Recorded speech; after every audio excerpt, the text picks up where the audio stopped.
الحمد لله وكفى والصلاة والسلام على عباده الذين اصطفى خصوصا على أفضلهم وخاتم النبيين محمد الأمين وعلى آله وصحبه أجمعين وبعد. We begin with Allah's blessed name. We praise Him and we glorify Him as He ought to be praised and glorified. And we pray for peace and for blessings on all His noble messengers, and in particular on the last of them all, the blessed Prophet Muhammad sallallahu ta'ala alayhi wasallam. Brother Adam Ibrahim, Secretary General of the Research and Information Institute on Islam, here in Tamantun, Dr. Ismail in Malaysia, in Kuala Lumpur. Brothers and sisters in Islam, Assalamu alaikum wa rahmatullahi wa barakatuh. We meet at a very dangerous moment in our history and in the history of the world, to address you on the subject of implications of a Zionist Israeli attack on Iran, which now appears to be not only fairly certain, but also just around the corner.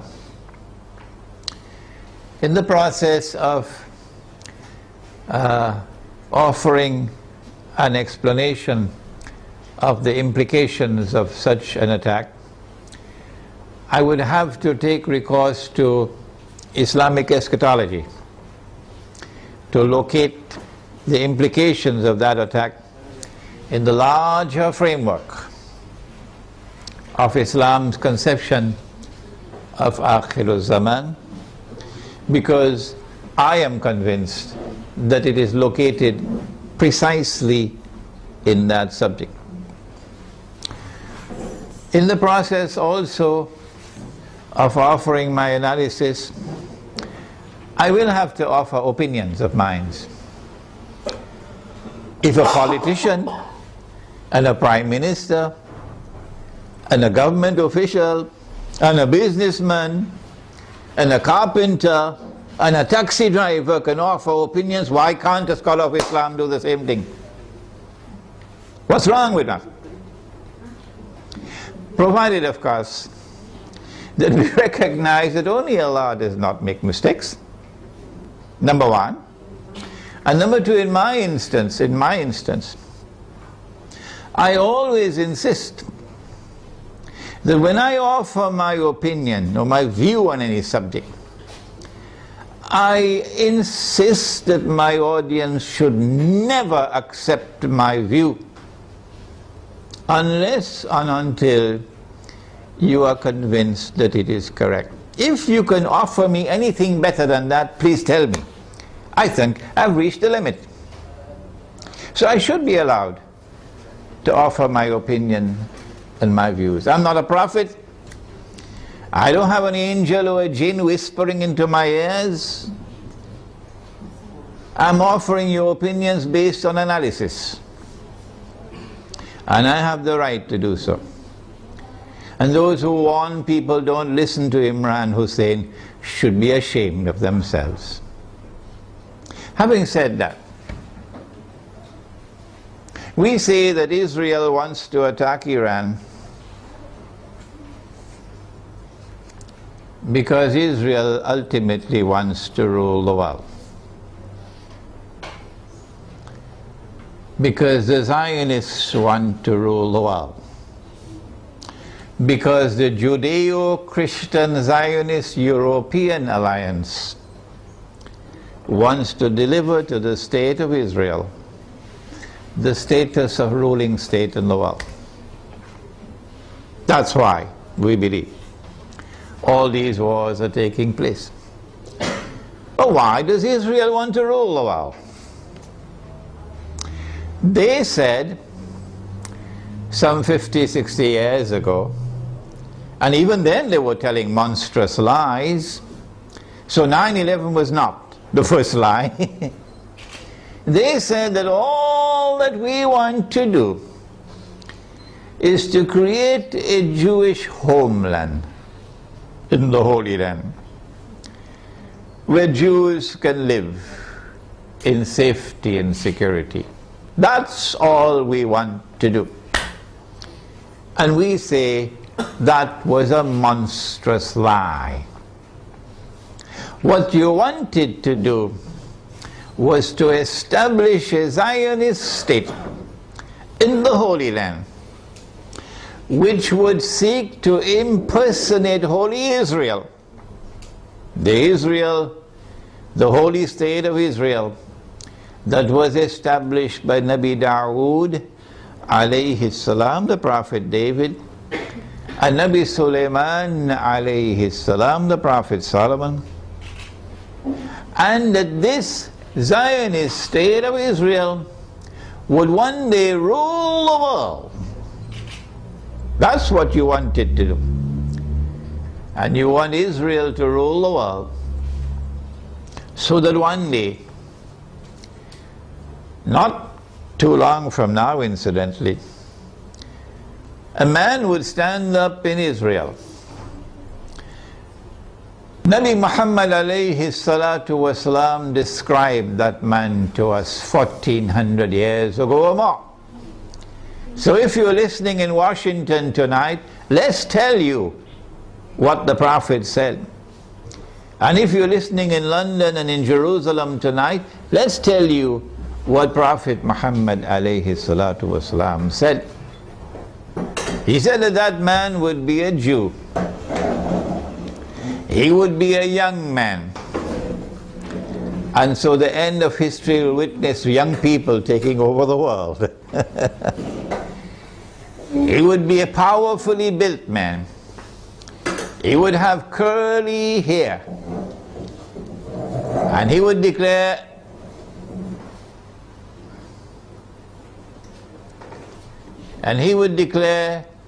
I am the Messiah.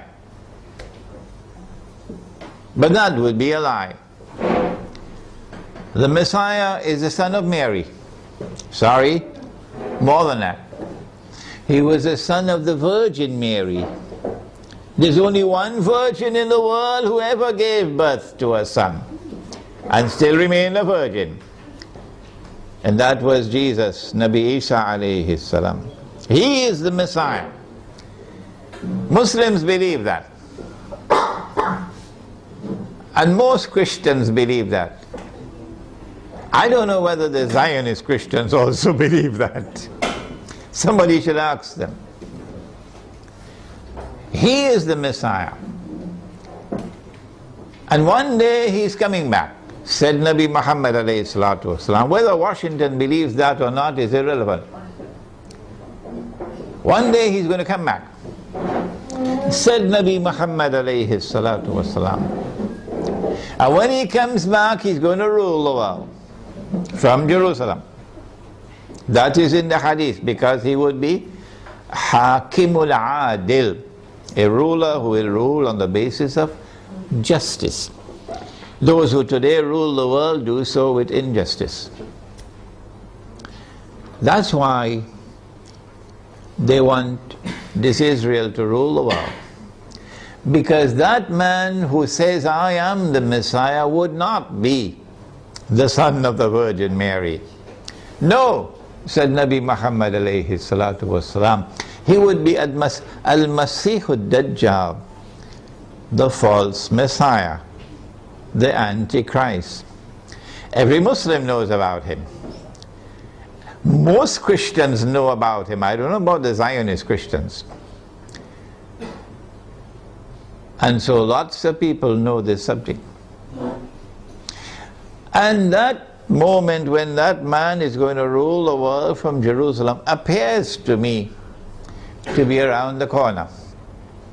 Maybe 20 years, maybe 30 years. And so this is why they want to attack Iran. We want to begin our analysis tonight by pointing out that there is a moral foundation to the law of war and peace. And that moral foundation is that you do not launch wars unless there is a just cause for it. Iran has not done anything. Iran has not attacked Israel. Iran has not launched any missiles on Israel. Iran is not waging war on Israel. And so, in accordance with your Israeli law of war, which has an immoral foundation, no morality attached to it, you have the right to wage war against the people unjustly. And so an attack on Iran would be unjust war. It would be an act of dhulm, in using the language of the Quran, an act of wickedness. Those who launch the attack would be a people who are committing monstrous sin. But I want to say something more. To those who are beating the drums of war in the Arab world, and who are looking forward to the attack on Iran, that you are beating the drums of unjust war. And when the attack takes place, you will be committing the same sin as supporters of the war, as those who are themselves perpetrating the war. And shame on you! Shame on you, we say to you, straight to your faces, from here in Malaysia, that if you support the attack on Iran, you are supporting unjust war. You are yourselves a party of dhulm, and Allah does not provide guidance to the people who commit dhulm. One of the reasons why many Arabs, not all Arabs, not at all, but many Arabs are beating the drums of war, looking forward to an attack on Iran, is because Iran is Shia.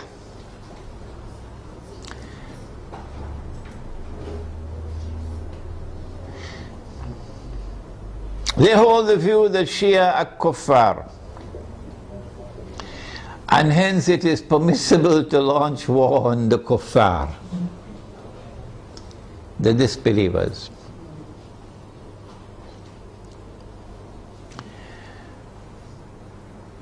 How can you come to this conclusion, the Shia are kuffar? If the Shia are kuffar, then there must be some ijma' or consensus of opinion on that subject. That consensus has never been achieved in 1400 years. Why? How can we say so? Here is proof. This is not the only proof, but this is adequate.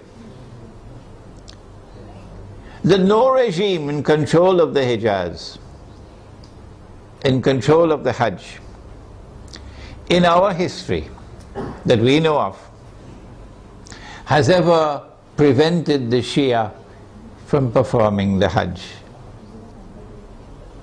As a consequence, we say, it is too late in the day now for you to come with any manufactured arguments declaring the Shia to be kuffar.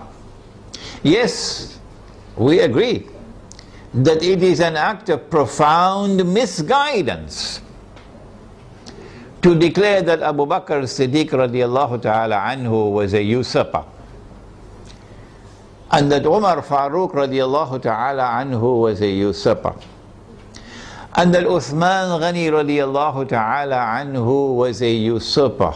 3 of the foremost companions of the Prophet alayhi salatu wasalam. It's a massive vote of no confidence in the Prophet himself alayhi salatu wasalam.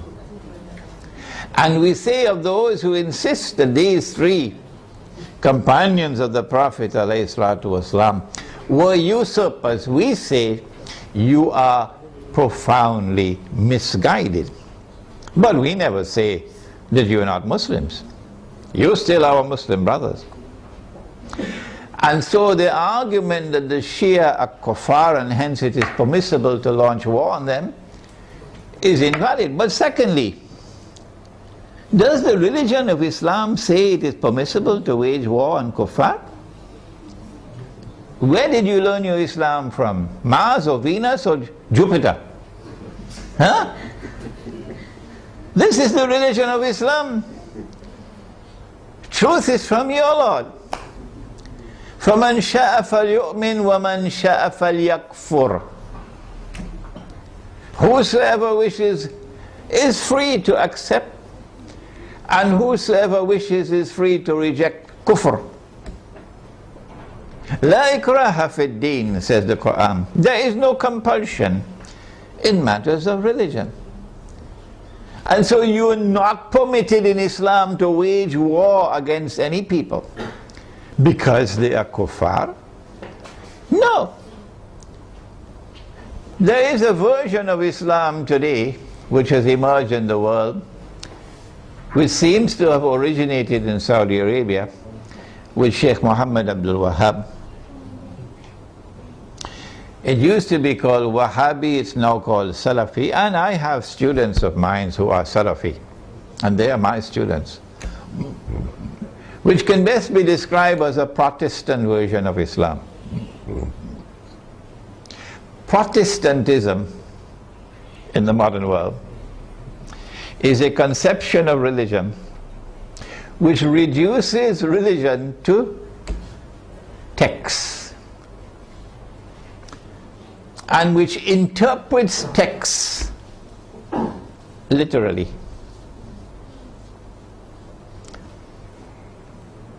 As a consequence, Protestant Islam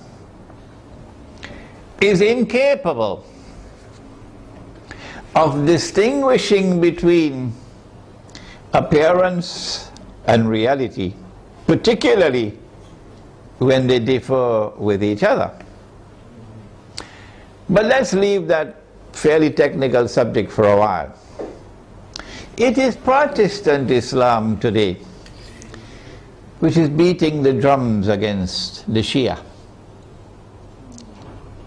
Muslims who are Sunni and Muslims who are Shia have lived together for 1400 years, peacefully, amicably, without any boxing gloves, fighting with each other, without any bloodletting.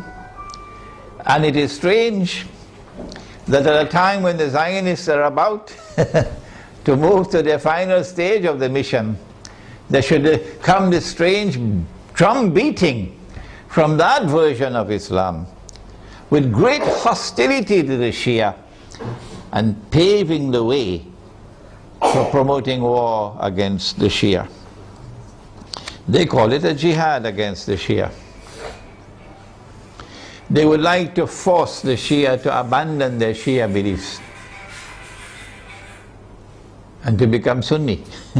Do you do it by warfare? Actually, although they themselves may not understand it, the drum beating against the Shia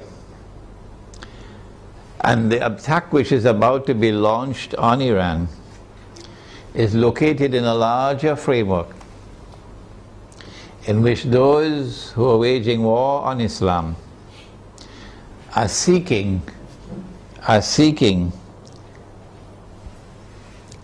to do something that will function as a catalyst for creating Sunni Shia civil war in the world of Islam.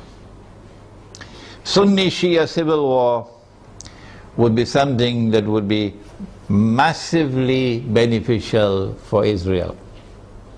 Number one, Sunni-Shia civil war will make Islam look negatively, a negative image in the world. At a moment when Islam is center stage in the attention of the whole world.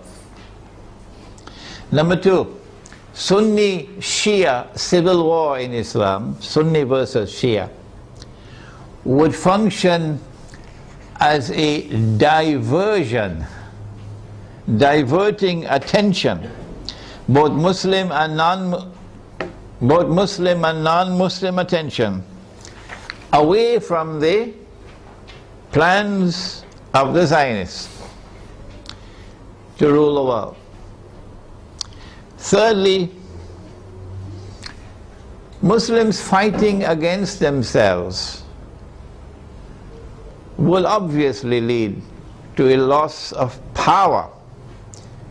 Our power will decrease, and that will be strategically advantageous for Israel. But most important of all, if an attack on Iran provokes Sunnis to be so foolish as to turn in hatred against the Shia, and provokes Shia to be equally foolish to turn in hatred against the Sunni, then that Sunni-Shia civil war, and I hope none in our audience here tonight is so stupid, it will allow that Sunni-Shia civil war to destabilize very important parts of the world of Islam, where there are significant Shia communities living amongst the Sunnis. Before we turn to identifying those areas which can be destabilized and advantageous for Israel, let us conclude this section by asking, how should Sunni Muslims around the world, who I hope would listen to this lecture, how should Sunni Muslims respond to an unjust Israeli and NATO attack on Iran? Number one, Sunni Muslims must follow the guidance of the Quran and the guidance which has come from Nabi Muhammad alayhi salatu wasalam, and not follow CNN and Al Jazeera. And you must support the victim of aggression. وَلَوْ عَلَىٰ أَنفُسِكُمْ. Even if the victim of aggression is not your friend, in this case is your Muslim brother, you must support the victim of aggression, and you must condemn the aggressor. That is the first response. Iran will be a victim of aggression, and Israel will be an aggressor. How should Pakistan respond if Israel attacks Iran? And I hope the Pakistani people are listening. How should Egypt respond if Israel attacks Iran? Pakistani Muslims and Egyptian Muslims must ensure that they, the people, don't wait on the governments and don't wait on the armed forces. The people must respond by showing massive popular support for Iran as a victim of aggression, and must clearly condemn not only those who wage war on Iran, but also those who support those who are waging war on Iran, with particular reference to the government of Saudi Arabia. Number two,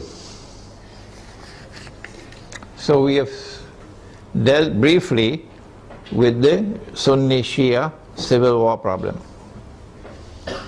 War on Iran, and my gosh, look how much time has gone. War on Iran obviously is going to impact on the world economy. Number one, on the price of oil. Not only because Iran is a major supplier of oil, but also because Iran is located in that basin that the Iranians call the Persian Gulf and the Arabs call the Arab Gulf, and they're still fighting over the words. This is the oil basin, and the river Euphrates enters into this basin.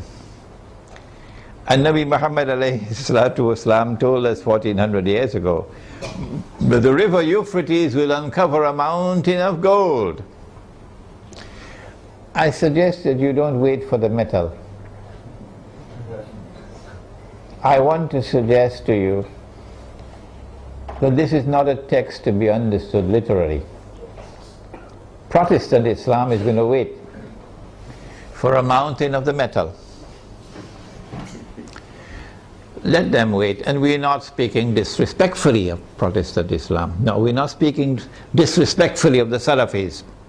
Let me repeat it. I am not speaking disrespectfully of the Salafis, and I'm not speaking disrespectfully of their methodology or for literal interpretation of the text.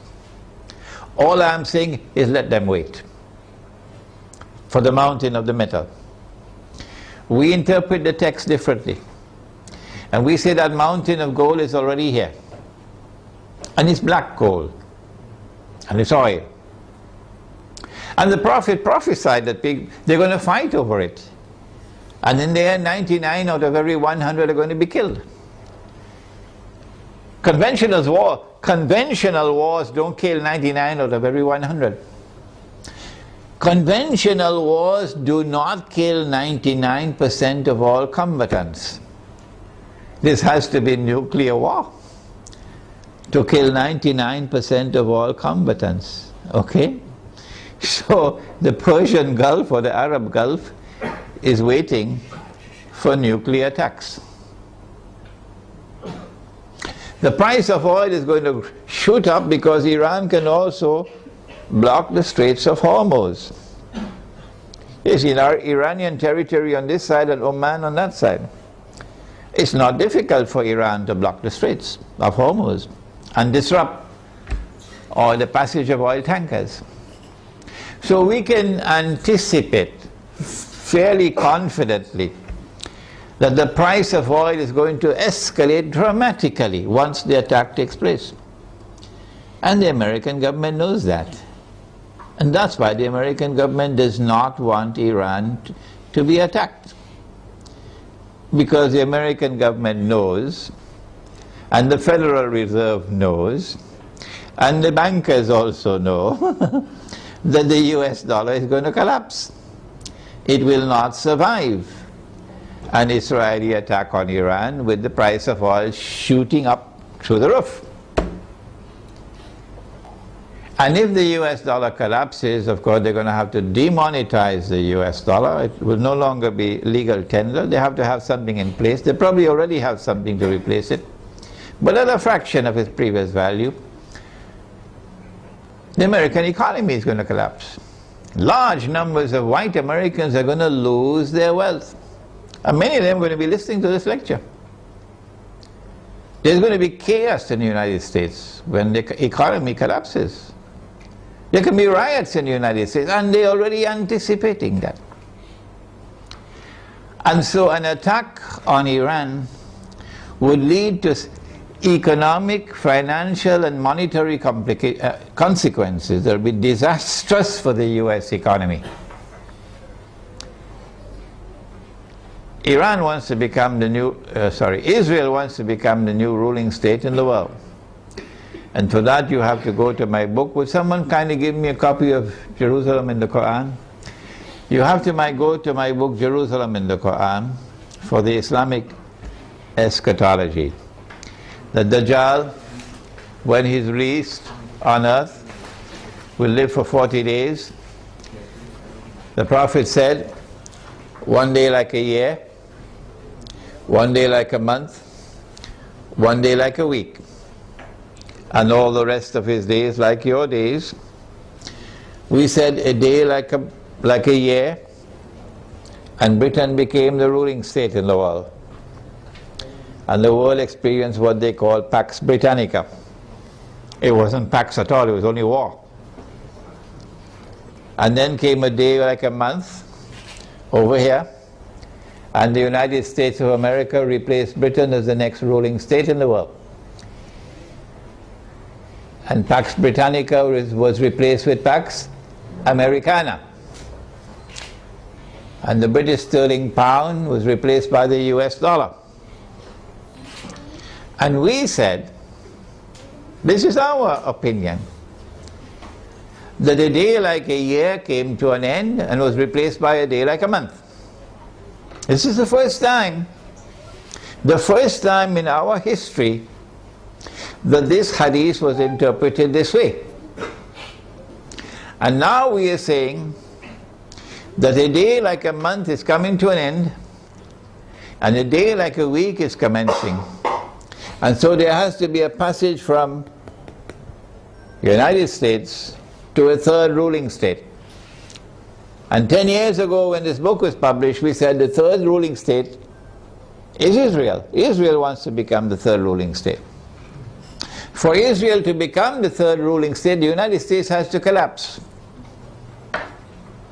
And so this is going to be the collapse of the economy. Not just the US economy, but more than that. With the dramatic rise in the price of oil, you're going to have a significant rise in the cost of living around the world. Transportation costs are going to escalate. Food prices are going to escalate. Energy prices will rise.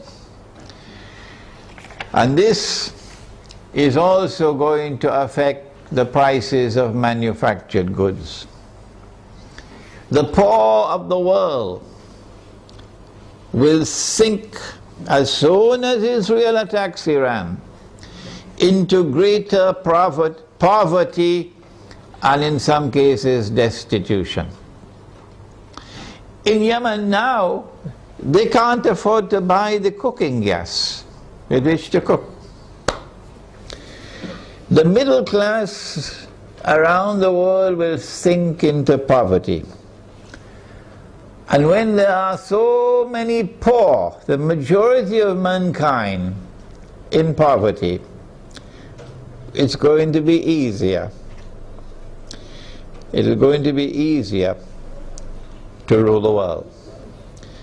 With people who are too poor to organize themselves, to resist oppression and resist slavery. How should we respond to this impending economic collapse, financial and monetary collapse? How should we respond to the imminent rise of the cost of living around the world? How should we respond? My opinion, and I'd love to hear your opinion before we end tonight. My opinion is to go to that hadith of the Prophet sallallahu ta'ala alayhi wa sallam. He said about Akhirul Zaman, he said, if you have land, hold on to your land. You're familiar with that, aren't you? And he said, if you have animals, hold on to your animals. And then a man asks, O Messenger of Allah, what about if we have neither land nor animals? He said, sharpen your sword. Of course, CNN is going to call him a terrorist now. He said, sharpen your sword, because you're going to be dealing with chaos and anarchy and riots as people seek to survive by fighting each other for food. Where can we get land and animals to sustain ourselves in this impending collapse? The answer is certainly not in the cities. If you believe that you can survive in the cities and get land and animals in the cities, you should buy a one-way ticket to the moon. And so Egypt, I'm talking to you tonight. In Pakistan, I'm talking to you tonight. Listen to me and get out of the cities. 20 million people in a city, 15 million people in a city, who's going to feed them? Where are you going to get your food from? What's going to be the price of that food? Get out of the cities while still there is time. Go to the countryside. Go to where rain falls. Go to where there is water. And produce your own food. Dairy crops, food crops, dairy farming, milk and meat, so that you can survive the storm that is coming. Ensure there is water supply. Do not depend on oil for energy. Use natural energy. A bicycle is natural energy. Wind, solar energy, water energy. Number 2, live in small communities, because small communities can more easily sustain themselves without having to be dependent on supplies of food from outside the communities.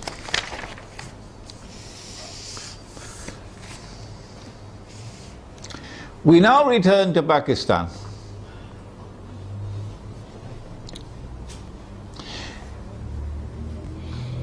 An attack on Iran can be launched simultaneously with an attack on Pakistan.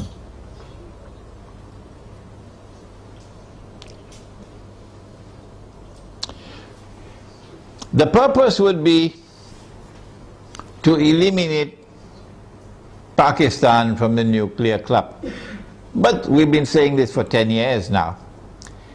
When the attack on America took place in September 2001, we produced a booklet 2 months later, a Muslim response to the attack on America.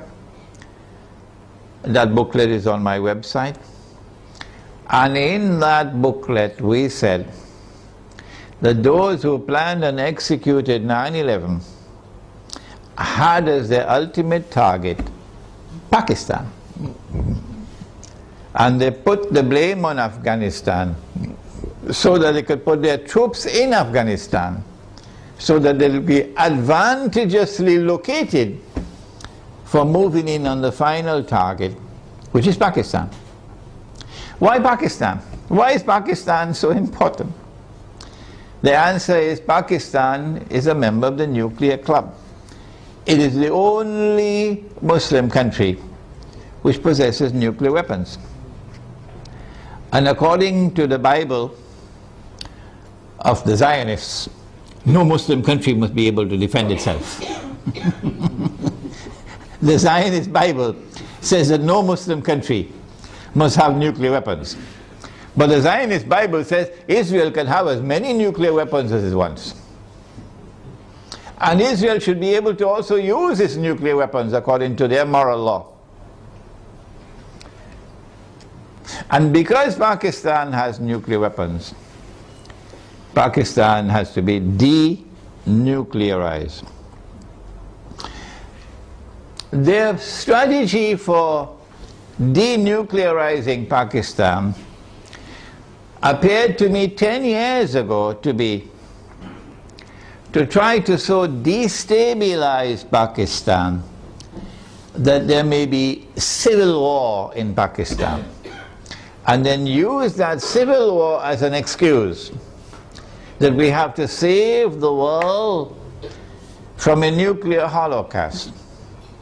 We have to save the world from nuclear weapons landing in the hands of terrorists. And so we have a mission. For the sake of mankind, we have to attack and invade Pakistan and destroy the nuclear plants in Pakistan and destroy the nuclear weapons in Pakistan, and also break up Pakistan into bits and pieces so it can never rise again. When that happens, of course, we must have a Zionist friend to take over and control all the pieces. And it is time for Muslims around the world to recognize, including Muslims in Iran, that Israel's most strategic partner, most strategic ally in the world today, after the United States, is India, with Saudi Arabia neck and neck behind India.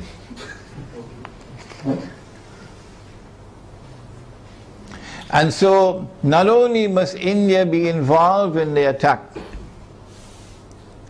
but also when the attack takes place on Pakistan, and if it succeeds, then in the sequel it is India who must now control the region on Israel's behalf.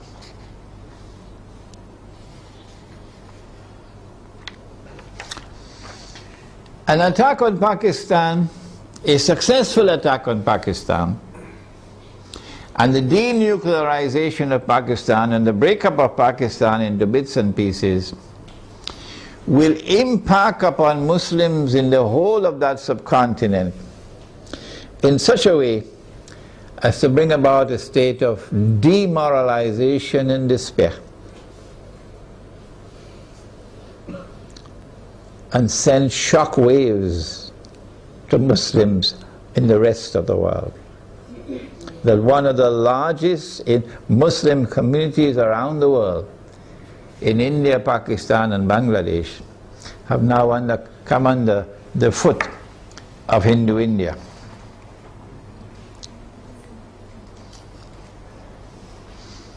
So India will rule the entire South Asia with NATO in control in Afghanistan.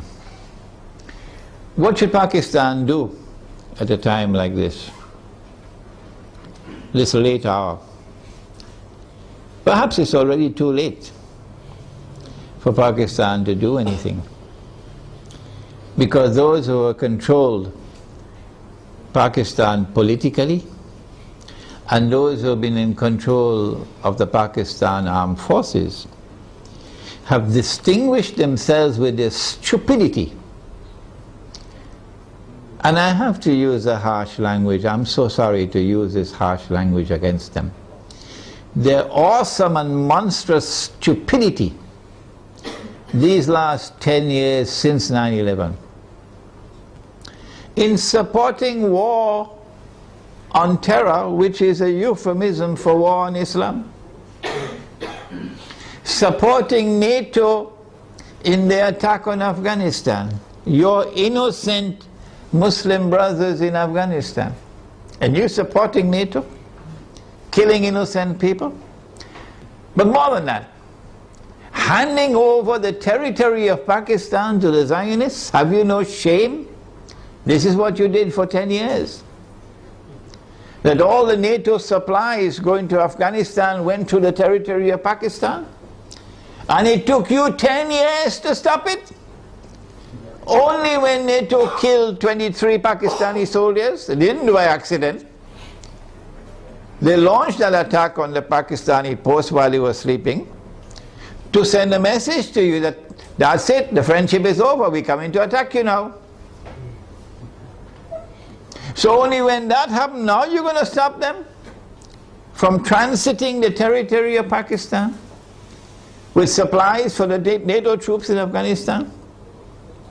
How could you be so stupid to hand over 3 military bases in Pakistan to the United States so that drones could go and from above, pilotless drones, and killing our people innocently?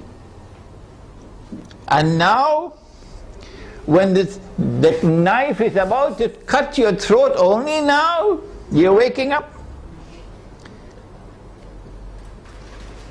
When the attack on Pakistan takes place, I think they already know what's going to happen. So all of these Pakistani Zionists, I call them Zionists, probably already have their suitcases packed. Right? They did it in Saigon. And they'll all be flying to Miami and to Los Angeles and to New York to spend the rest of their miserable lives. These traitors. But I'm not talking about them tonight. I'm talking about the Pakistani people, as poor as they may be. In their poverty, they still love Islam. And they hate the government of the United States, which has been committing aggression and oppression with deception after deception. Feelings in Pakistan have reached fever pitch. They know in Pakistan the attack is coming. My advice tonight to them, if it is not too late, I don't know, what can you do?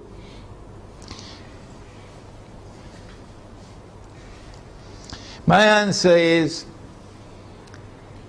if you are to win Allah's help, you got to put your house in order. You got to abandon those who are fighting over sectarian issues. Stay away from them. Get away from these people. Deobandi versus Barelvi. This sect against that sect. Treat these people as though they are a people who have to be cast aside. Don't keep their company. And try to bring once again, the fraternity of Islam. That these are all brothers and sisters in Islam, one people. Identify yourself as a Muslim. I am the student of Maulana Dr. Muhammad Fadlur Rahman Ansari, rahimahullah. He established the Alimia Institute of Islamic Studies in Karachi, Pakistan. And that's where I studied under him. And because of what he taught me, and the methodology of study that he gave to me, I'm able to do the work that I'm doing now. So you might want to go to his grave in North Nazimabad in Pakistan, Block B. Go to his grave and offer dua. This is halal, this is permissible.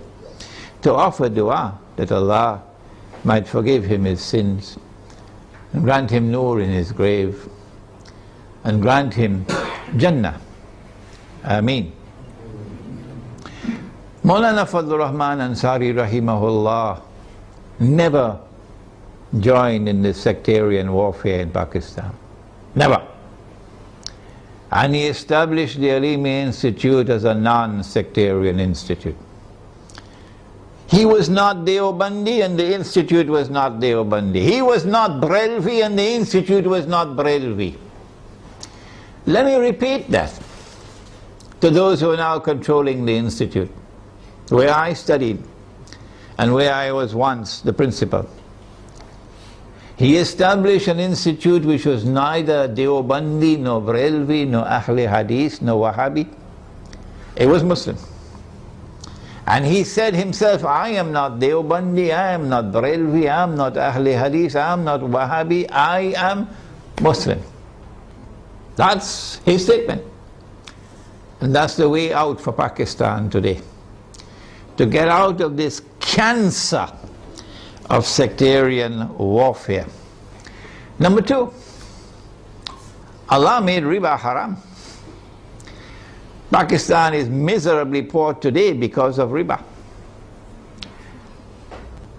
The paper that you're using as money in Pakistan, the rupee, is bogus, it's fraudulent, it's utterly haram.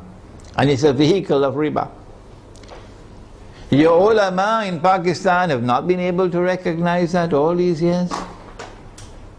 Go look for those scholars of Islam in Pakistan who can recognize that paper to be bogus and fraudulent and haram, who can recognize so-called Islamic banking to be delivering riba through the back door, who can recognize that membership in the United Nations organization and submission to the Charter of the UN is a recipe to slavery, who can recognize that membership in the International Monetary Fund, which prohibits the use of gold as money, is a recipe for slavery. Look for such scholars of Islam and follow them. And also for the people of Pakistan, get out of the cities, go to the countryside, and seek to produce your own food to sustain yourselves in a tomorrow that is coming that's going to be horrible.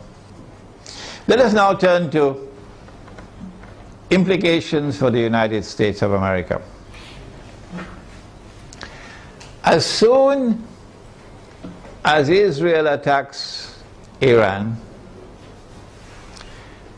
and my opinion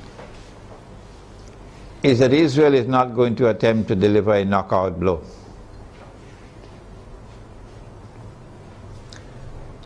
Israel will attack Iran in order to commence wars that she hopes will follow one after the other.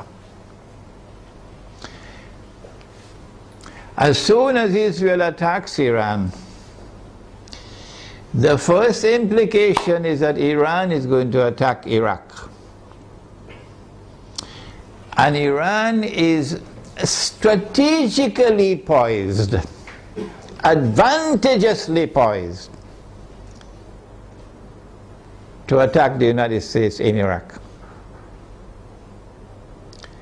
As soon as Iran is attacked, Shias around the world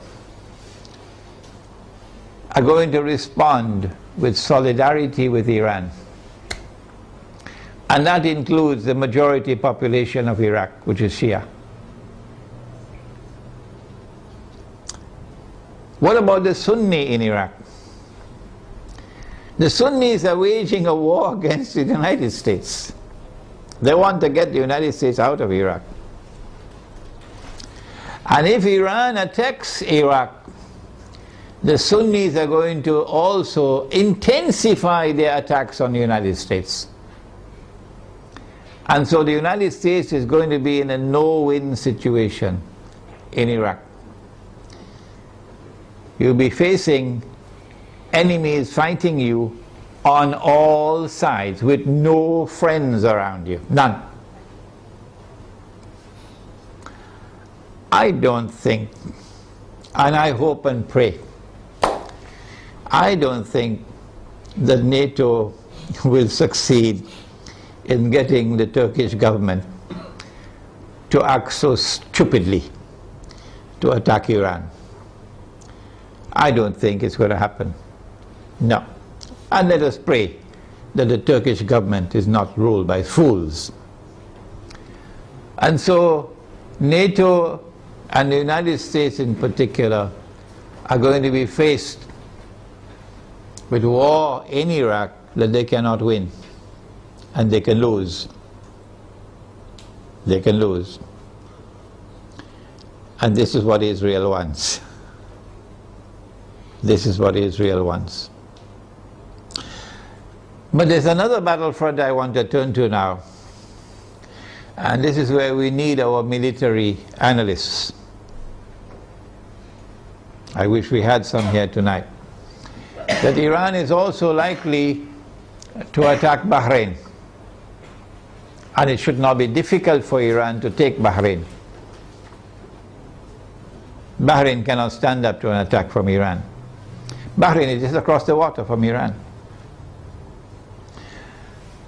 I am suggesting to you that Iran is going to attack and take Bahrain. And if and when Iran attacks and takes Bahrain, Then there's a causeway between Bahrain and Saudi Arabia where you could drive back and forth. The road will be clear to Saudi Arabia. I am anticipating, and the Saudis probably already have their plans laid out very well, because they know what's going to happen. And Israel already knows what's going to happen. That they're then going to turn to the United States to invoke whatever secret agreements they have of defense. That the United States has to intervene in Saudi Arabia to protect Saudi Arabia from an attack from Iran. I think the Zionists in the US Congress will ensure, even though the US armed forces would not want to go in there, even though the Barak administration would not want to go into Saudi Arabia, the Zionists in the US Congress will ensure that American forces will have to enter into Saudi Arabia to face Iran. I'm also suspecting that they might do the same thing with Pakistan, to force the Pakistani political leadership and military leadership to follow some secret agreement they probably already have, to bring Pakistani troops into Saudi Arabia to face Iran. If that happens, number one consequence will be the United States will be facing two fronts where they're going to lose the war. The first front will be Iraq, and the second front will be Saudi Arabia. And Pakistan will be facing defeat in Saudi Arabia and civil war in Pakistan. In order to save the United States from defeat, Israel will have to intervene. And so history will repeat itself for those who have been reading Jerusalem in the Quran. In order for the passage from Pax Britannica to Pax Americana to take place, you remember? The First World War had to take place. And in the First World War, the Germans brought in their submarines. And Britain, the island, was marooned, surrounded by German submarines. And Britain would have lost the war. And at that critical moment, the Zionists then brought the United States into the war, despite the efforts of men like Henry Ford. And when the United States entered into the war, then Britain was saved from defeat. But the consequence of that was that Britain was no longer the ruling state in the world. And the transfer of power from Britain to the United States was well on the way as a consequence of that First World War. So I am suggesting to you that the planning that is now taking place is a repeat of what happened then. That they're setting a trap for the United States, so that the United States is going to be led to a situation where it's going to be facing defeat in Iraq and in Saudi Arabia. These are my opinions, you don't have to accept them. And only one power in that region could intervene to save the United States from defeat, and that is Israel. And that would be the bell being rung. That this is the passage of power now from Pax Americana to Pax Judaica.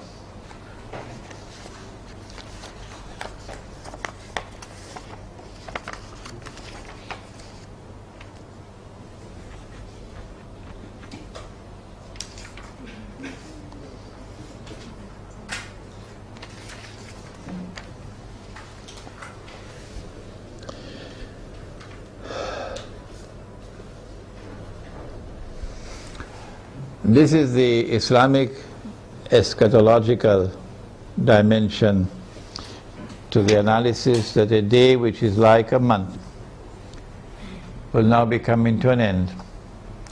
and a day which is like a week, according to the hadith, will now be beginning.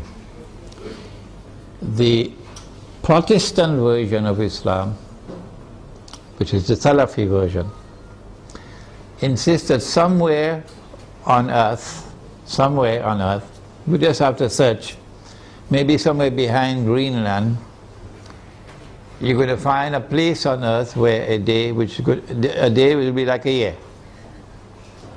So my answer is, well, keep on searching. Keep on searching. And I'm not speaking scornfully, that's not my way. I am not speaking in any derogative way, disrespectful way, that is not my style. No. I have the right to say, however, this is your methodology, so keep on searching. We have interpreted the text differently, this is our interpretation. And we have insisted time and again that no one should accept our interpretation unless and until you are convinced that it is correct. We said a day like a year is a different dimension of space and time than the one in which we live. So too a day like a month, and so too a day like a week. But Dajjal is here on earth, but you can't see him. Only when a day which is like a week comes to an end, after Israel has ruled the world for a day which is like a week, only then would Dajjal appear in our world as a human being, as a young man, powerfully built, curly hair and so on, to rule the world from Jerusalem. And so our Islamic eschatological analysis is that the United States is being led with a controlled demolition of the US dollar, not happening by accident. A controlled demolition of the US economy is not happening by accident. And a trap being set for the United States militarily, so that the United States will can no longer be recognized as the ruling state in the world, and Israel can replace them. I want to end now by turning to two actors, and we thank Allah that He created both Gog and Magog. If He had created Gog alone, we would have been in a lot of trouble now. But He created both Gog and Magog. And He gave both the Gog and Magog the power that none can fight them except Allah Himself. So if Gog and Magog turn against each other, they'll destroy each other, wouldn't they? If you do not understand the subject, I have a book at the back entitled An Islamic View of Gog and Magog in the Modern World. And again, as usual, the Salafis are rejecting that book. Imran Hosein is misguided. I think that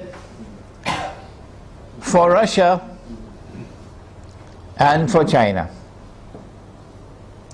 an Israeli attack on Iran, particularly if it involves the use of nuclear weapons, would be recognized as a threshold being crossed. That so long as you did not cross that threshold, Russia and China were prepared to go along and continue. In the Security Council of the United Nations, for example, cooperating and collaborating where possible in managing the affairs of the world. But once you cross that threshold, the implication for Russia and China is that you have crossed the point of no return. And that an attack on Iran is now going to inevitably lead to world war.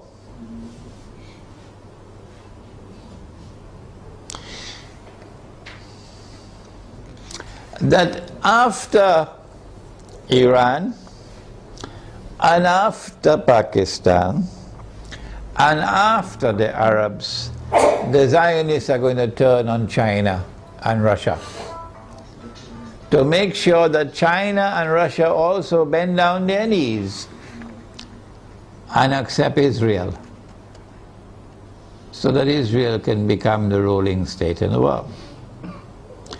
No Jew is going to accept Dajjal as the Messiah if Israel has not established its dominion over the whole world. No Jew will accept Dajjal as the Messiah when he comes if Israel at that time has not established its political and economic dominion over the world. And that includes Russia and China. And so Russia and China would know, today it's them, tomorrow it's us. And they're not going to wait until tomorrow to recognize that. The minute Iran is attacked, they will recognize that the threshold has been crossed and that we are now moving inevitably towards nuclear war. Russia and China acted strangely on Libya. You remember? When the vote came to the Security Council, they abstained, knowing full well that if they abstain, the resolution will be carried. And that is the end of Gaddafi and end of the Libyan government. Why did they do that? I have asked the question. I have an answer, but I can be wrong. I felt that perhaps they knew what the plan was, and they wanted to let the Western world, NATO, to sink deeper and deeper into a quagmire, you know, like shifting sands, you can't get up. So eventually they will end up in the graveyard, and only then will Russia and China attack them. How are Russia and China responding to Syria at the moment? How will Russia and China respond to an attack on Iran and on Pakistan? My understanding is that Russia and China are going to be quite different in the way they have behaved so far in international affairs. Quite different once the attack on Iran takes place. And so we will be heading ultimately towards world war. A world war which the Quran has anticipated when Allah spoke about Gog and Magog, and when He said in Surah Al-Kahf, وَتَرَكْنَا بَعْدَهُمْ يَوْمَئِذٍ يَمُوجُ فِي بَعْضٍ, which can mean, one of the possible meanings is that on that day Gog and Magog are going to clash with each other. If Gog and Magog clash with each other in nuclear war, with thousands of nuclear weapons being used, what will be the consequence for the world?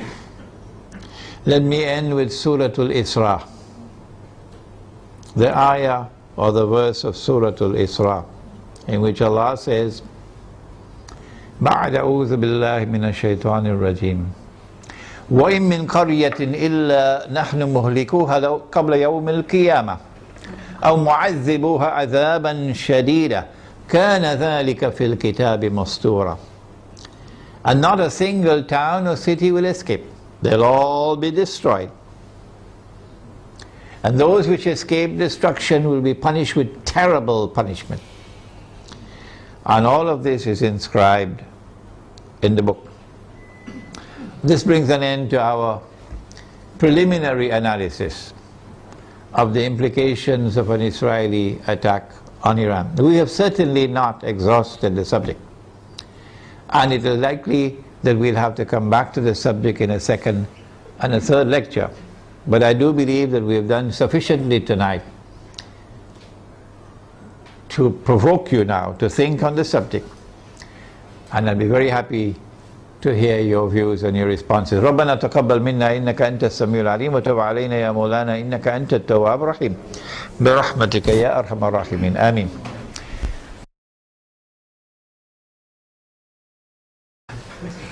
The question is, how do I view the response of the Pakistan Armed Forces now when the curtain is about to be drawn and NATO has already sent, by Federal Express, they sent a message to Pakistan, we're coming for you now. That's the message when they kill the soldiers, huh? We're coming for you now. And now, now the Pakistan Armed Forces, because now of course it's too late to do anything else, they say, okay, we will not allow NATO to transit Pakistan. And we're going to take back this base that we gave you so you could kill the people in Afghanistan. And you have 15 days to vacate the base. No, I'm not impressed. I'm not impressed. I think a lot of the generals have tickets to Miami because they know that they're going to be lynched. I hope they're listening to me, because the Pakistani people love Islam.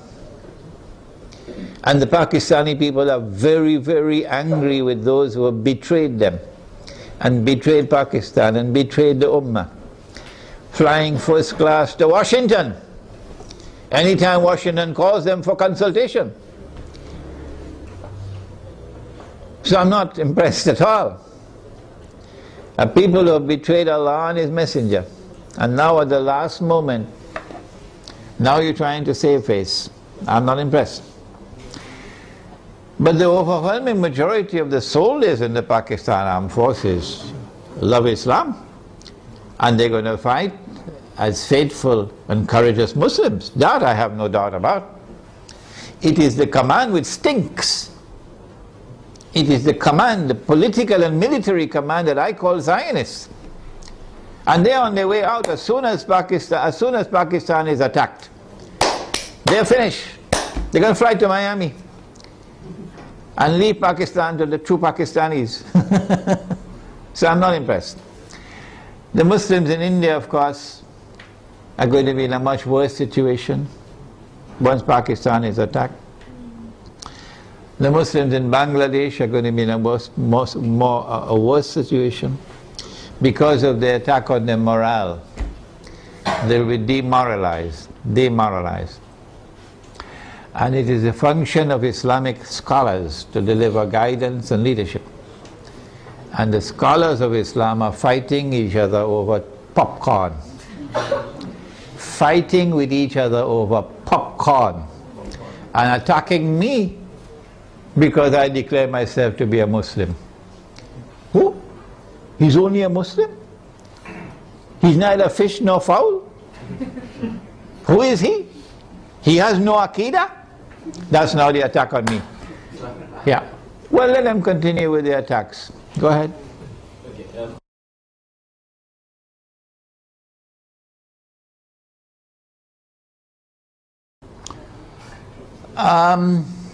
The question is whether the world is going to come to an end, Armageddon, the war of all wars, which will destroy most of humanity. Is it going to take place next year, 2012?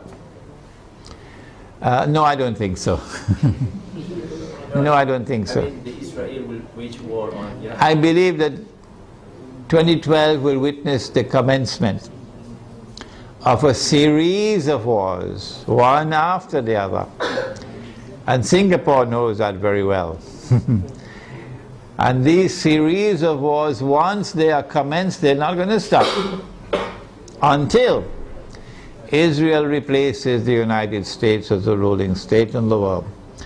I do not anticipate the clash of Gog and Magog, meaning the Russian-led alliance against the American-led alliance, which will destroy every town and city. I do not expect that clash to take place immediately. Maybe another 20 years or so, but I can be wrong. Any more questions? I am not certain that when Israel attacks Iran, that they're going to use nuclear weapons.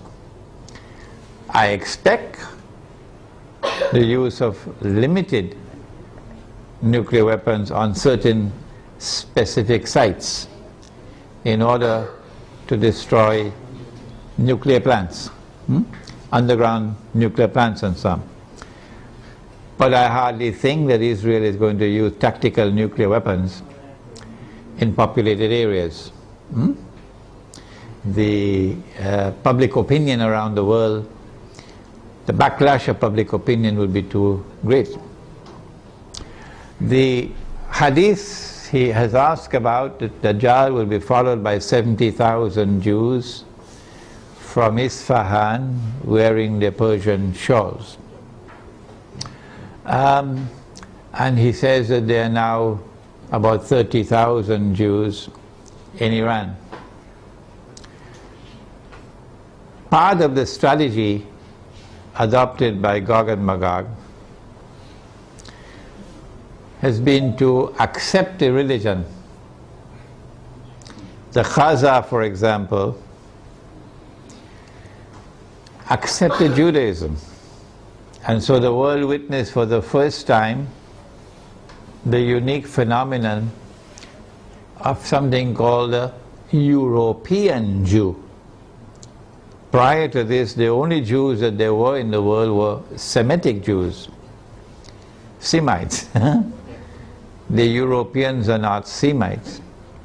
But when the Khaza accepted Judaism, this is a historical fact, they accepted Judaism, the European Jews came into being. And the Quran accepts as a Jew whoever claims to be a Jew. You may not be an Israelite, but if you declare yourself to be a Jew, then we accept you as a Jew.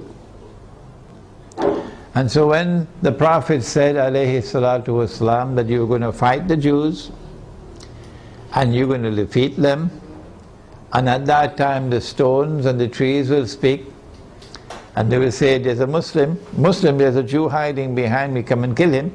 It's not referring to any Israelite Jew alone, referring to all Jews, European Jews as well as Israelite Jews. 40,000 Jews from Isfahan, therefore, could be Jews both Israelite and non-Israelite. Sometimes, 70,000, sorry. Sometimes when the hadith uses a figure, it uses it figuratively, can't get the pronunciation, as a figure of speech. For example, a man asked the Prophet ﷺ, which was the first masjid which was built. He said the Kaaba. And then he asked which was the second masjid which was built. He said Masjid al-Aqsa in Jerusalem.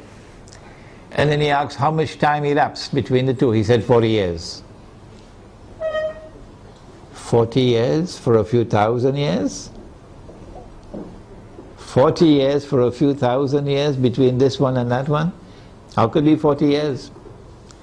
So sometimes the hadith will use a number as a figure of speech. It does not therefore have to be understood literally. One of the reasons for the attack on Iran, this question now allows me to expand my analysis, is because the Zionists want to get rid of the present government in Iran. You can choose to believe what you want, but I accept that the present government of Iran is sincere in its opposition to Israel and its support of the Palestinians. You can choose to believe what you want, that's your business. This is my opinion. My view is that one of the reasons for the attack on Iran would be to bring about regime change in Iran. The present regime in Iran is not a militantly Shia regime waging Shia-Sunni sectarian war. No. The present regime in Iran is willing to establish fraternal ties with Sunnis. yes, they do not permit any Sunni masjid to be established in Iran. So Sunnis in Iran do not have Salatul Jummah, they have to go to the masjid under the Shia control. And that, of course, is something we don't agree with. But that's not a cause for taking up guns and fighting them. No. So I understand that the government in Iran at this time is a government which is prepared to try to establish Shia-Sunni solidarity. This is my view. And this is something inimical to Zionist interests.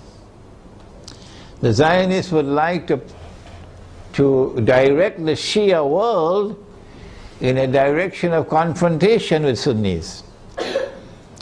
And for that, you need to have regime change in Iran. And if they succeed in that regime change by attacking Iran, they will want a new regime to emerge in Iran, which will be militantly sectarian and facilitate the emergence of a civil war between Shia and Sunni. At that time, if this succeeds, then I believe we'll see the fulfillment of this hadith about Dajjal being followed by 70,000 Jews from Isfahan wearing their Persian shawls. Any more questions? The question pertains to the use of gold and silver as money and the utility of buying gold and silver at this time when the gold stocks of the world are controlled by those who are not Muslims, and that by buying gold you are enriching non-Muslims. I have a book at the back entitled The Gold Dinar and Silver Dirham, Islam and the Future of Money.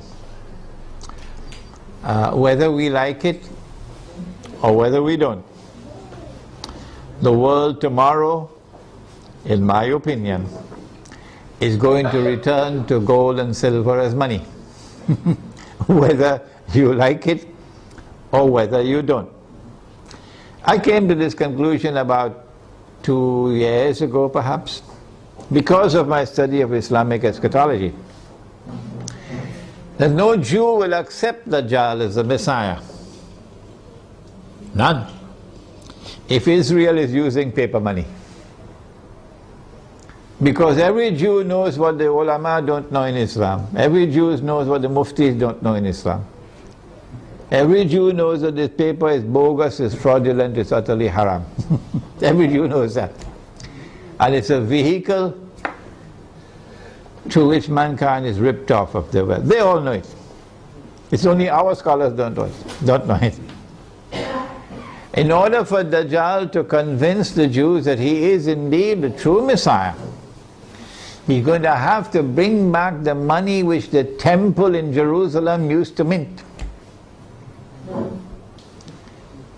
The temple built by Sulaiman alayhi salam minted its own gold and silver coins. Because the Roman government minted coins with graven images, and this was not kosher, not halal, to put a human head on the coin. And people had to go to the temple with their Roman coins, and you had to pay the rabbis for services like making zabiha of animals, to sacrifice an animal. Only the rabbi could do it, in the temple. How would you pay? Because this money is not halal, with a graven image. So there were money changers in the temple who will change Roman money to temple money. And the money changers were ripping off the people. And when Nabi Isa alayhi salam entered the temple and he saw that, he cursed them, because that's a form of riba. And he overturned their tables, and he chased them out of the temple. And he said, "You've taken the house of God and transformed it into a den of thieves." So every Jew knows that the temple minted its own coins, gold and silver. And so Israel has to return to gold and silver as money. And therefore the Zionist world has to return to gold and silver as money. And when they do, guess what the world of Islam will do? The muftis are going to wake up. And they're going to say, yes, yes, yes, this is halal money. Yes, yes, yes, we should have dinar and dirham. I have prayed to Allah to beg Him to take me away from the world. I don't want to live to see that day, because the shame and the disgrace will be too great for me. The shame and the disgrace as a Muslim for me will be too great. On that day, when they have brought back dinar and dirham as money, and only then do our people wake up. But I also prayed to Allah for something else, to keep all those muftis and all those scholars alive on that day. Keep them alive, even if you have to bring them on a stretcher, keep them alive, so that they will witness the shame and disgrace on that day. Those who today, up to this day, they are not prepared to say that this paper money is bogus, it's fraudulent, it's utterly haram. Keep them alive to that day. So whether we like it or whether we don't, gold and silver is coming back as money. Secondly, if I am correct that this paper is bogus and fraudulent and haram, you read my book at the back, The Gold Dinar and Silver Dirham, Islam and the Future of Money, and listen to my lectures on the subject Islam and the International Monetary System. If I'm correct, then every transaction involving the use of this paper is haram. Every transaction. So you pay your zakat, it won't be accepted. You give charity, it won't be accepted. You have nikah and you give the dowry, it won't be accepted. You use this to perform your hajj, it won't be accepted. Every transaction will be haram. Well then what do? You have to return to halal money. Halal money is first and foremost dinar and dirham.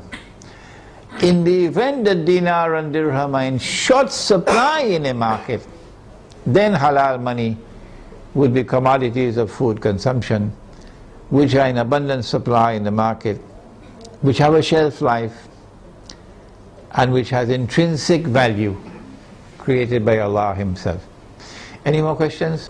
The Prophet said that the time will come when you'll not be able to find a single person in all of mankind who will not be consuming riba. Are you aware of this?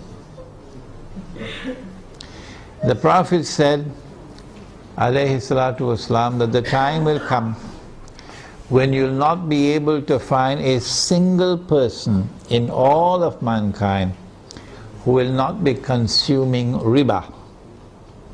And whoever declares that he is not consuming riba, verily the dust of riba would be upon him. Verily the vapor of riba would reach him. So it is not possible for us to escape completely. But in Surah Al-Taghabun of the Quran, Allah says, ittaqullaha mastata'tum. Fear Allah to the extent that you have capacity to do so. What we are doing is advising and also preparing the way to establish communities. I have here in this audience students of mine who are working on it even as I speak, right here in Malaysia, to build communities in the countryside, Muslim villages, which will use dinar and dirham as money for buying and selling.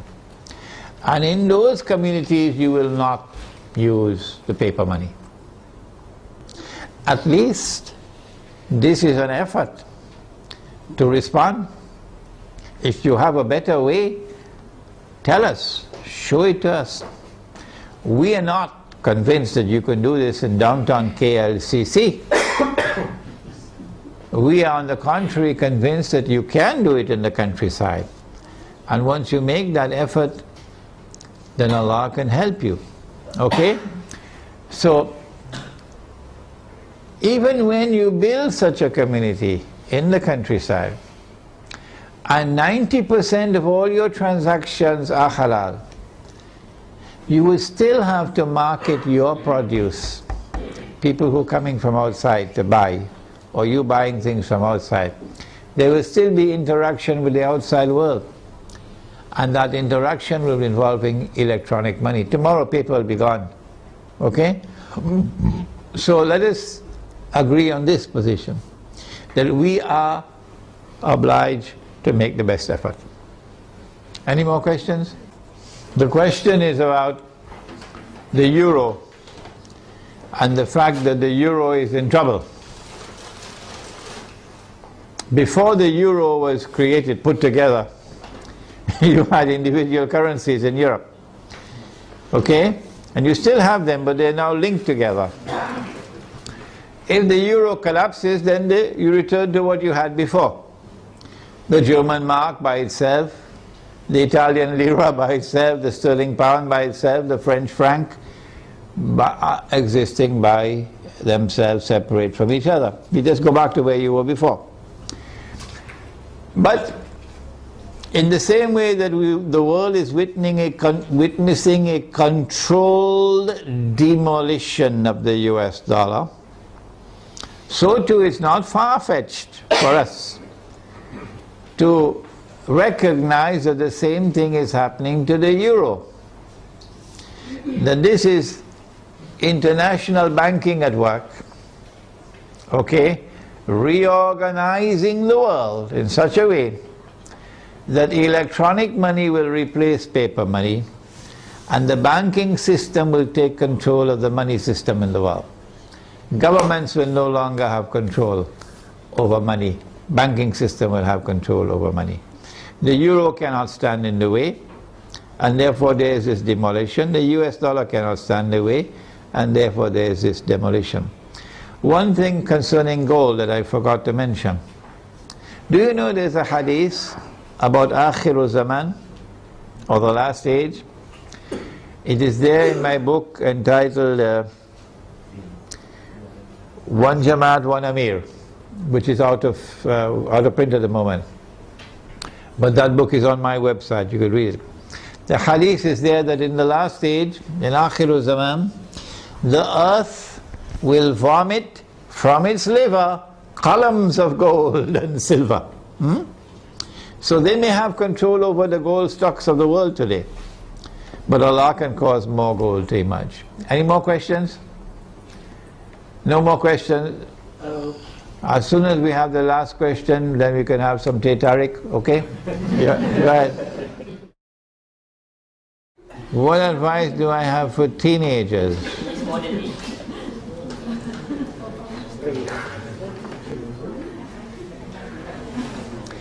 He said that Dajjal will be a young man. A young man. And I said, based on that hadith, that tomorrow the young people are going to rule the world. Today, when I buy some, I don't know whether you've ever heard the word. It's a word that is very strange in my vocabulary. I never heard it before 10 years ago. Something called top up. Top up. Yeah. Top up. Yeah. So when I buy this strange thing called top up, I have to ask the fellow to put in the money for me, because I don't know how to do it. And I'm really not interested in learning how to do it. If you make the mistake of sending me a text message, you wait a couple of years to get a reply. Because I don't know how to send text messages, and I don't want to learn to make I do not want to learn. I have enough misery in my life answering 100 emails every day. Why should I make my life more miserable? With text messages. The young people are the ones who are going to be technologically literate. And all the people will behave the way I'm behaving. So young people are going to rule the world and run the world tomorrow, as the world becomes more technologically interlinked. So young people have a strategic role to play in the world which is now coming into being. Because at that stage of youth it is easier for them to learn these things of technology. But Surah Al-Kahf of the Quran has delivered to us a very important guideline. And that is that the ones who will show the greatest understanding of Dajjal, the quickest understanding of Dajjal, and the ones who will display the best backbone. You know, they had backbones made out of iron and steel, and you know there are also backbones made out of recycled paper. You know that? So the ones who are going to demonstrate the greatest backbone for resisting the oppressor are the young ones. This is in Surah Al-Kahf of the Quran, the story of the young men in the cave. And this has been my experience, that the ones who show the greatest resistance to my message that I deliver are the elders, and the ones who are flocking to me and longing to learn from me and insisting they're going to come to Malaysia, they're going to come to KL, whether I like it or not, they're coming to study with me, are the young ones. Some of them 15 years of age, 16, 17 years of age. And they're going to be listening to this lecture. And they show sharpness of understanding, and their parents are opposing them. And so, I believe being young, and if your heart is not corrupted with pornography, which is around the corner, being young, and if you do not corrupt yourselves in sexual promiscuity and destroy your inner light, being young and your heart being guided in the right path, then tomorrow for you there is a glorious day ahead, because you're the ones who are going to take the flag. You're the ones who are going to carry the flag of Islam tomorrow. And that's what the story of young men in the cave. Do please read my book, Surah Al-Kahf and the Modern Age. Last question. I can't remember when last I used the word Taliban. No. I refer to the authentic Islamic resistance. The authentic Islamic resistance, resisting oppression in Afghanistan, resisting oppression and occupation in Iraq. What do I think of them? They are the ones who tomorrow are going to lead the army. They are the ones who are going to open the way for the army which is going to march straight to Jerusalem. This is the only armed resistance in the world of Islam with a guarantee of success by the hadith.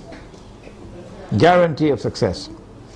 And we must support that armed resistance in Afghanistan and in Iraq in whatever way we can, with our tongue, with our pockets, in whatever way we can.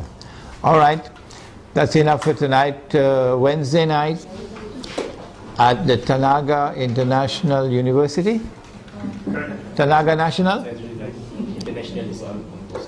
No. Tanaga National. At the Tanaga National University in Bangi.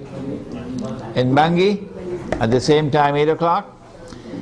And the topic is Islam, the United Nations and the New World Order. And then on Saturday, the last one, at UIE in Gombak, on the coming financial crash. It's a seminar with Dr. Mira and myself taking the whole of the Saturday morning. ربنا تقبل منا إنك أنت السميع العليم وتب علينا يا مولانا إنك أنت التواب الرحيم اللهم أنت السلام ومنك السلام تبارك ربنا وتعاليت يا ذا الجلال والإكرام اللهم أرنا الحق حقا وارزقنا اتباعه وأرنا الباطل باطلا وارزقنا اجتنابه اللهم أرنا الأشياء كما هي اللهم إنك عفو كريم تحب العفو فاعف عنا يا كريم اللهم إنا نعوذ بك من عذاب القبر ومن عذاب النار ونعوذ بك من فتنة المحيا والممات ومن فتنة المسيح الدجال وصلى الله تعالى على خير خلقه محمد وعلى آله وعلى أصحابه أجمعين برحمتك يا أرحم الراحمين آمين. إلهي لست للفردوس أعلى ولا أقوى على نار الجحيم الله فهب لي توبة واغفر ذنوبي فإنك غافر الذنب العظيم إلهي لست للفردوس أعلى ولا أقوى على نار الجحيم الله فهب لي توبة واغفر ذنوبي فإنك غافر الذنب العظيم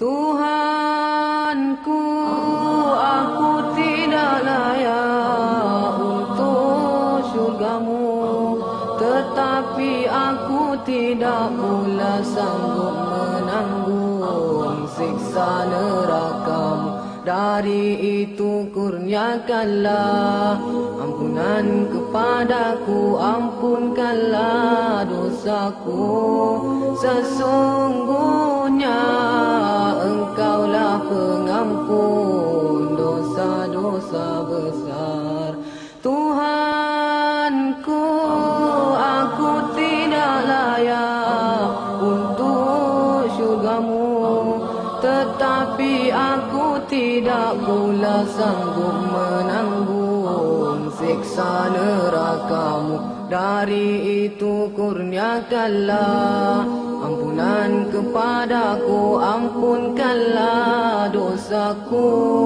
sesungguhnya engkaulah pengampun dosa-dosa besar Ilahi lastu lil firdausi a'la wala aqwa ala naril jahim Allah fahab li tawbatan waghfir dhunubi fa innaka ghafiru dhanbil azim ilahi lastu lil firdausi a'la wala aqwa ala naril